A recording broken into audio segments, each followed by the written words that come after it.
বিসমিল্লাহির রহমানির রহিম। প্রিয় দেশবাসী, আসসালামু আলাইকুম। আজকে আমি আপনাদের সাথে একটি বিষয় নিয়ে খুব সংক্ষেপে দুটি কথা বলতে চাই। যে বিষয়টি সমাজের প্রত্যেকটি শ্রেণী পেশার মানুষকে স্পর্শ করে। যে বিষয়টি কি সেটি হচ্ছে আমাদের পরিবেশ। অর্থাৎ আমি, আপনি, আমরা সকলে যে পরিবেশটাতে থাকি সেই পরিবেশটি কেমন, আমার আশপাশটি কেমন।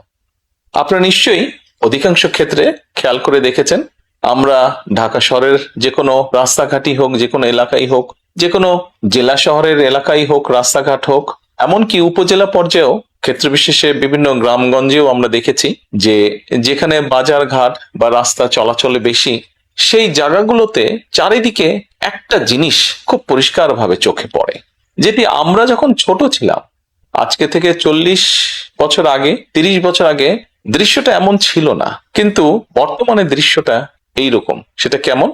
চারিদিকে আমার আপনার আমাদের ব্যবহার করা হাতের টিস্যু, অথবা আমার আপনার খাওয়া চিপসের প্যাকেট, অথবা বাসায় ব্যবহার করা রান্নার তেল যে তার প্লাস্টিকের বোতলটি, অথবা আমি বা আপনি পানি পান করেছি প্লাস্টিকের বোতল থেকে সেই বোতলটি, এরকম আরো অনেক ধরনের আবর্জনা যত্র তত্র সব জায়গায় ছড়িয়ে আছে। কোনো জায়গায় একটু বেশি জমা হয়ে আছে, অথবা যত্র তত্র লোকালয়ে চারিদিকে ছড়িয়ে আছে। চিন্তা করে দেখুন তো, আপনার ঘরে, যে ঘরটিতে আপনি থাকেন, যে বাসাটিতে আপনি থাকেন, যদি চারিদিকে এমন টিস্যু ছড়িয়ে থাকতো, যদি চারিদিকে এমন আবর্জনা ছড়িয়ে থাকতো, আপনার কাছে কি ভালো লাগতো দেখতে? নিশ্চয়ই না, আমাদের কারো কথাই ভালো লাগতো না। কবি তো সুন্দরভাবে লিখেছেন, সবুজ শস্য শ্যামলা আমার এই ভুবন। তো আসুন না, আমরা কেন আমাদের পরিবেশটাকে সুন্দর করতে পারবো না? বাংলাদেশের অধিকাংশ মানুষই পায়ে হেঁটে চলে, অথবা রিক্সায় যায়, অথবা বাসে চলাচল করে। এই মানুষগুলো যখন রাস্তা পার হয়, বিভিন্ন জায়গায় যখন আবর্জনা জমে থাকে, ময়লা থাকে, এই মানুষগুলোর কিন্তু অনেক কষ্ট হয়, বিভিন্ন জায়গায় অনেক দুর্গন্ধ হয় এই আবর্জনা জমে থাকে। তবে আমরা যদি সকলে মিলে একটু সচেতন হই, আমরা যদি নিজেরা সচেতন হই, যত্রতত্র যদি আমাদের ব্যবহারকৃত আবর্জনাগুলো যদি যত্রতত্র আমরা না ফেলে দিই, আমরা যদি একটি নির্দিষ্ট জায়গায় এই আবর্জনাকে জমা করি এবং নির্দিষ্ট উপায়ে যদি এটাকে পরে ধ্বংস করি, তাহলে যেমন আমাদের পরিবেশটি ভালো থাকবে, ঠিক একইভাবে আমরা আমাদের পরিবেশটাকে সুন্দরভাবে রাখতে পারবো। দেখুন, অনেক জায়গায় আমি দেখেছি, গত কয়েক মাসে যখন আমি দেশের বিভিন্ন জায়গায় গিয়েছি, হয়তো কোনো একটি পুকুরের পাশ দিয়ে যাচ্ছি, দেখেছি পুকুরের ভিতরে বিভিন্ন রকম ময়লা স্তূপ হয়ে পড়ে আছে, অথবা পুকুর পাড়ে বিভিন্ন ময়লা স্তূপ হয়ে পড়ে আছে।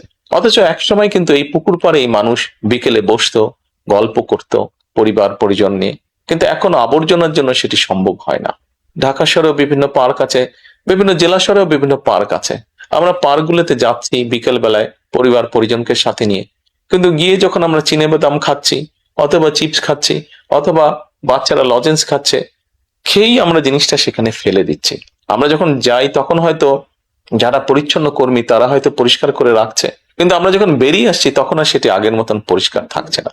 কিন্তু যদি যে পরিষ্কার থাকতো, আপনি যদি পরিষ্কার করে রেখে আসেন, আপনার পরবর্তীতে যে যাবে সেও সেই পরিচ্ছন্নতা, সুন্দর পরিবেশটি উপভোগ করতে পারবে। কাজে আসুন না, আমরা যদি আজকে থেকে প্রত্যেকে সচেতন হই, আমাদের হাতের আবর্জনা বা ব্যবহৃত আবর্জনা যদি নির্দিষ্ট জায়গায় সুন্দরভাবে আমরা গুছিয়ে ফেলি, তাহলে ধীরে ধীরে হয়তো আমরা আমাদের এই বাংলাদেশটাকে আবর্জনা মুক্ত করতে পারবো, সুন্দর একটি পরিবেশ গড়ে তুলতে পারবো। দেশটা তো আমাদের সকলের। আমরা সকলে মিলে যদি চেষ্টা করি, সকলে মিলে যদি একটু একটু করে করি, তাহলে আমরা বড় কিছু করতে সক্ষম হব। প্রিয় দেশবাসী, আপনাদের কাছে আজকে এই সহযোগিতাটা আমি চাইছি। আমরা সকলে মিলে আসুন, চেষ্টা করি আমাদের দেশটিকে পরিষ্কার সুন্দর রাখতে। আমরা সকলে মিলে চেষ্টা করি আমাদের পরিবেশটিকে সুন্দর পরিষ্কার রাখতে, যা নিশ্চিত করবে আমাদের আগামী দিনের বংশধরদের জন্য একটি সুস্থ দেশ, সুস্থ পরিবেশ। সকলকে আন্তরিক ধন্যবাদ। আসসালামু আলাইকুম।